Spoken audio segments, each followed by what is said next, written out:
बिहार से दूर रहकर लंदन में छठ महापर्व मनाने के लिए बिहार के लोग काफी उत्साहित हैं। भारत से दूर दराज लंदन में इस साल बिहार के 15 से ज्यादा परिवार इस पर्व को मनाएंगे। इसके लिए आयोजन कर छठ पूजा के सारी सामग्री भारत से मंगवाई जा रही है। लोक आस्था का महापर्व छठ मूल रूप से बिहार, झारखंड और पूर्वी यूपी में मनाया जाता है, लेकिन पिछले कुछ सालों में छठ पूजा की धूम पूरे देश में दिखने लगी है। जाहिर है, नौकरी के सिलसिले में बिहार, झारखंड और यूपी के लोग देश के सभी हिस्सों में पहुंचते हैं। वो दूसरे राज्यों में अपने साथ रीति रिवाज और संस्कृति भी लेकर जाते हैं।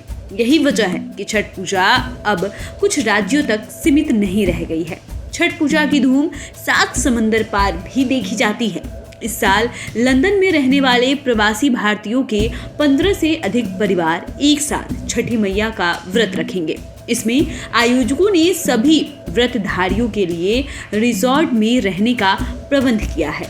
जो भी श्रद्धालु इस पर्व को देखने आएंगे, उनके लिए रिजॉर्ट के आसपास के होटलों को बुक किया गया है।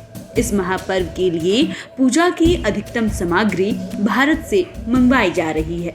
पूजा में कोई अड़चन नहीं आए, इसके लिए बहुत सारे स्वयंसेवी इन 3 दिनों तक रिजॉर्ट के आसपास उपलब्ध रहेंगे। यहाँ सभी स्वयंसेवी मिलकर व्रत का प्रसाद बनाएंगे और इंग्लैंड में रहने वाले सभी बिहारियों तक ये प्रसाद पहुँचाया जाएगा, ताकि वे देश के बाहर रहकर भी अपनी सभ्यता और संस्कृति को इस महापर्व के माध्यम से समझा जा सके। छठ महापर्व की शुरुआत नहाय खाए के साथ होती है। छठ का पर्व दिवाली के 6 दिन बाद मनाया जाता है। मान्यता के अनुसार भगवान राम और माता सीता ने रावण वध के बाद कार्तिक शुक्ल षष्ठी को उपवास किया और सूर्य देव की आराधना की और अगले दिन यानी कि सप्तमी को उगते सूर्य की पूजा की और आशीर्वाद लिया। तभी से छठ मनाने की परंपरा चली आ रही है। एक अन्य मान्यता के अनुसार छठ देवी सूर्य देव की बहन है और उन्हीं को प्रसन्न करने के लिए भगवान सूर्य की आराधना की जाती है।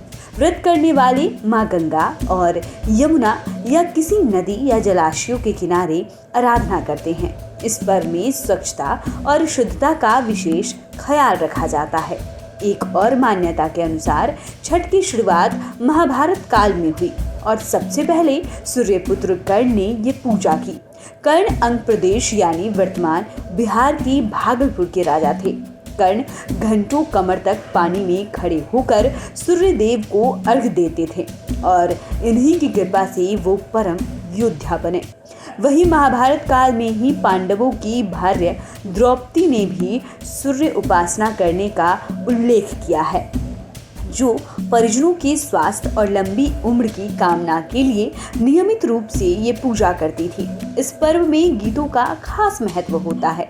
छठ पर्व के दौरान घरों से लेकर घाटों तक छठ के गीत गूंजते रहते हैं। तो फिलहाल के लिए इतना ही। डेस्क से खुशबू की रिपोर्ट। अगर आपने अभी तक चैनल को सब्सक्राइब नहीं किया है तो सब्सक्राइब कर ले। फेसबुक पेज को लाइक करना ना भूले। वीडियो देखने के लिए आपका धन्यवाद।